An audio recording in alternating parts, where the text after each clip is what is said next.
Friends, എല്ലാവർക്കും good evening. ഇന്ന് വൈകിട്ടത്തെ കാര്യങ്ങളൊക്കെ എല്ലാം അവതാളത്തിലാണ്. വൈകി പോയല്ല, കാരണം കുറച്ച് ഫ്രണ്ട്സ് വന്നിരുന്നു എന്നെ കാണാനായിട്ട്. അപ്പോൾ അത് കാരണം കൊണ്ട് വൈകിട്ട് അരി അരയ്ക്കാനിട്ടിരുന്നു. കുറേ ദിവസമായിട്ട് ഇഡ്ഡലിയല്ലേ, അപ്പോൾ ഇന്നൊന്ന് മാറ്റി പിടിച്ചാലോ എന്ന് വിചാരിച്ചു. അപ്പോൾ മാഷക്ക് ഇഡ്ഡലിയാണ് എന്നും ഇഷ്ടം. എന്നാലും നമ്മൾ പെണ്ണുങ്ങൾ അവർക്ക് എന്തെങ്കിലുമൊക്കെ മാറ്റി മാറ്റി വെറൈറ്റി ആയിട്ട് ഭക്ഷണം ഉണ്ടാക്കി കൊടുക്കണ്ടേ. പ്രത്യേകിച്ച് മരുമക്കളുടെ വീട്ടിലൊക്കെ ചെന്നപ്പോൾ ഓരോ ദിവസം ഓരോ പലഹാരങ്ങളൊക്കെ കഴിച്ചിട്ട് മാഷങ്ങനെ ഹരം പിടിച്ചിരിക്കുകയാണ്. അപ്പോൾ അതിന് കുഴപ്പം വരുത്താൻ പാടില്ലല്ലോ.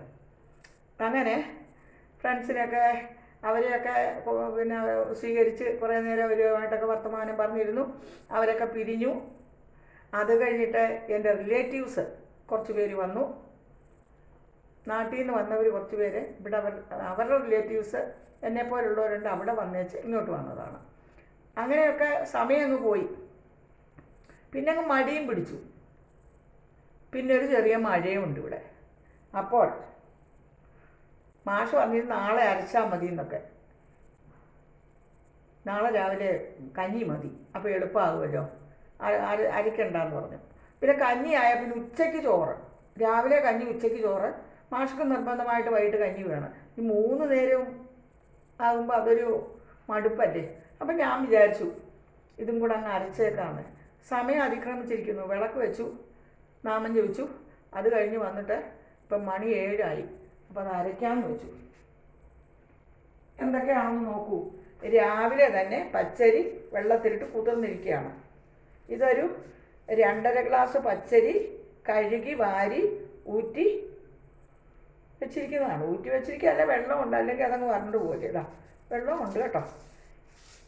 2.5 ഗ്ലാസ് ഉണ്ട്. വലിയ ഗ്ലാസ്സല്ല, ചെറിയ ഗ്ലാസ്സിലാണ്.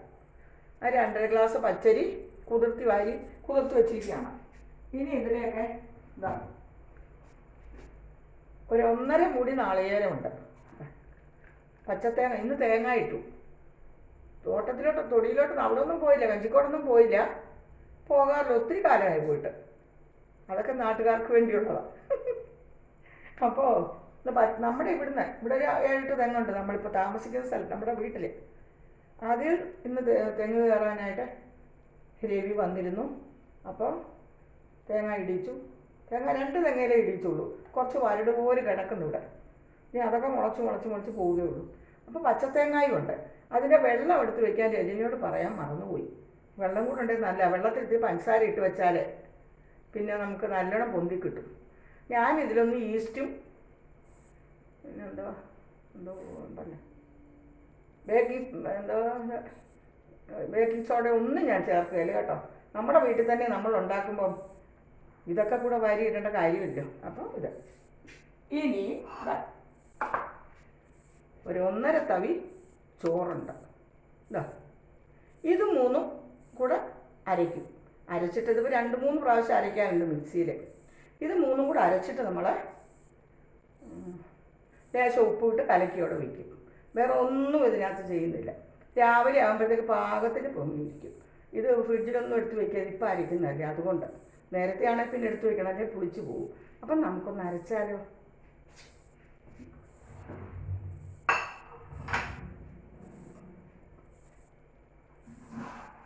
നമുക്കൊന്ന് അരച്ചെടുക്കാം. വലിയ ബൗളൊക്കെ എടുത്തിട്ട് കുറേ ദിവസമായി. നിങ്ങൾ അതിലേയും കൂടെ കാണുന്ന നമ്മുടെ വർക്ക് ഏരിയയാണ്. അടുക്കളയെക്കാട്ടി വരുന്ന വർക്ക് ഏരിയ. അടുക്കള ചെറുതാണ്.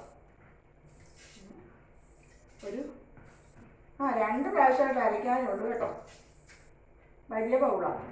ഈ വെള്ളം തന്നെ ഒഴിക്കണം, കാരണം ഇത് കുതിർന്ന് അതിൻ്റെ ഗുണങ്ങളെല്ലാം ഈ വെള്ളത്തിലാണ്. ഇനി കുറച്ച് ചോറ് ഞാൻ 1 പ്രാവശ്യം അരച്ച് കാണിക്കും. ഇനി നാളികേരം.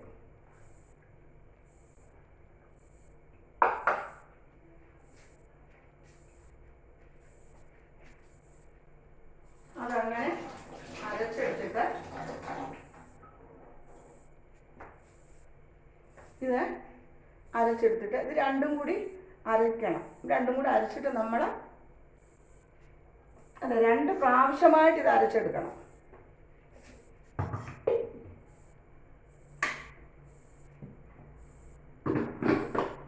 നല്ലോണം അരയണം കേട്ടോ.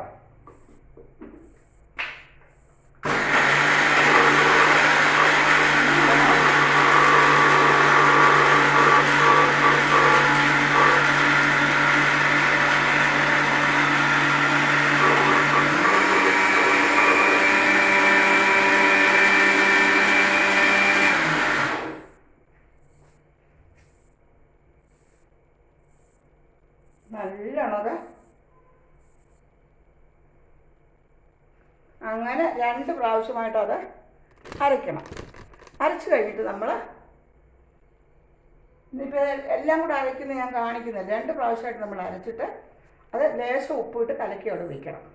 ഇത് നാളെ എടുത്ത് ചൂടുമ്പോൾ ഞാൻ കാണിക്കാം കേട്ടോ. പിന്നെ ഈ നമുക്ക് സുഹൃത്തുക്കളും പിന്നെ ബന്ധുക്കളും ഒക്കെ വരുമ്പം നമുക്ക് നല്ല സന്തോഷമല്ലേ. ഇന്ന് ഭയങ്കര സന്തോഷത്തിലായിരുന്നു.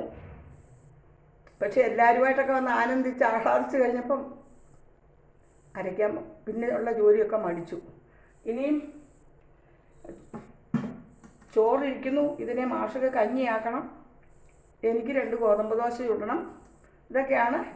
ഇത് 2 പ്രാവശ്യമായിട്ട് ഇത് അരച്ചെടുക്കണം. 1 പ്രാവശ്യം കൂടെ അരയ്ക്കാനുണ്ട്. 2 പ്രാവശ്യമായിട്ട് അരച്ച് കലക്കി ആവശ്യത്തിനുള്ള ഉപ്പ് ഒഴിച്ച് അവിടെ വെച്ചാൽ മതി. നാളെ രാവിലത്തേക്കത് നല്ല പാകമായിട്ടിരിക്കും. നാളെ രാവിലെ അപ്പം നമുക്ക് ചൂടാവല്ലേ. അപ്പം ഇന്ന് ഇപ്പം ഈ കഞ്ഞി ഒന്നാക്കും. പിന്നെ അതിന് കൂട്ടാനൊക്കെ ഇരിപ്പുണ്ട്. അത് കഴിഞ്ഞ് പിന്നെ കുറച്ച് ന്യൂസൊക്കെ കാണും. പിന്നെ കുറച്ചെന്തെങ്കിലുമൊക്കെ യൂട്യൂബിലെ നമ്മുടെ സുഹൃത്തുക്കളുടെയൊക്കെ ഒന്ന് കാണും. അത് കഴിഞ്ഞ് കിടന്നുറങ്ങും. ഇത് തന്നെയാണ്.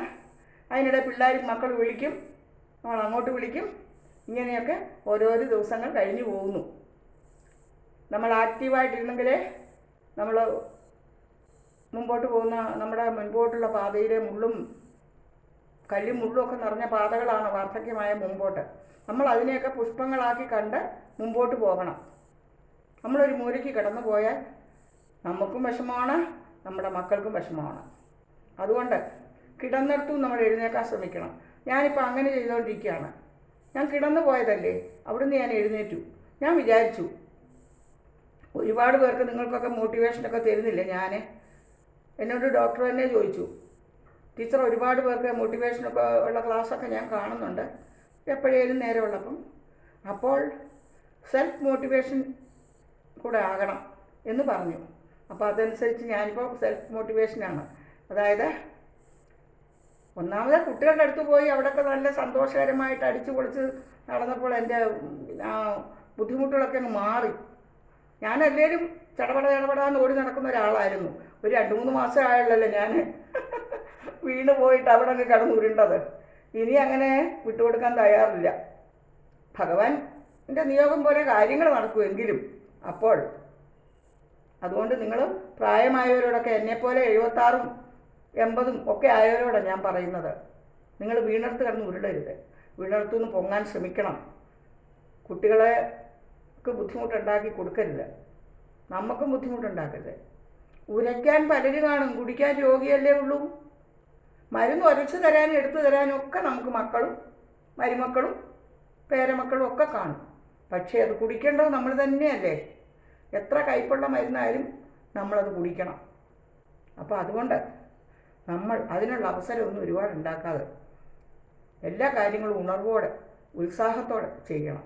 അടുത്ത 15-ാം തീയതി ഞങ്ങളുടെ പെൻഷനേഴ്സിൻ്റെ വാർഷിക സമ്മേളനവും കുടുംബമേളയൊക്കെ കൂടെ നടക്കുകയാണ്.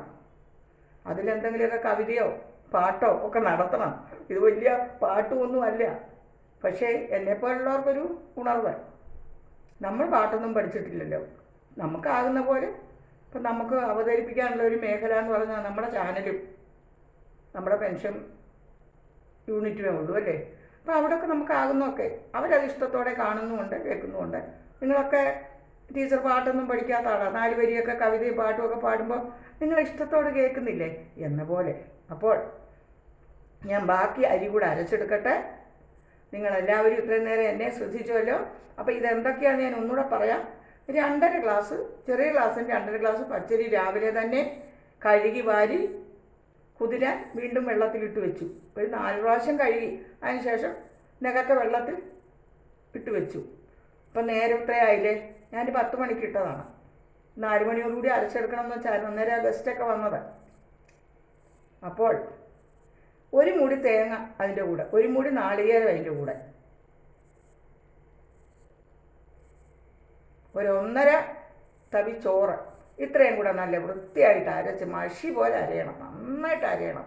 അരഞ്ഞിട്ട് നമ്മളതിനെ കലക്കി ഉപ്പ് പാകത്തിനുള്ള ഉപ്പൊഴിച്ച് കലക്കി, പാകത്തിനുള്ള വെള്ളവും ഉപ്പ് ഒഴിച്ച് കലക്കി വയ്ക്കണം.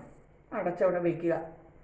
ഈസ്റ്റോ മറ്റേ എന്താ മറന്നു ഇതുണ്ടല്ലോ, സോഡാക്കാരനോ ഒന്നും ഇടണ്ട. ഈ ചോറും അരിയും ഒരു ശകലം പഞ്ചസാര ഇടണം കേട്ടോ.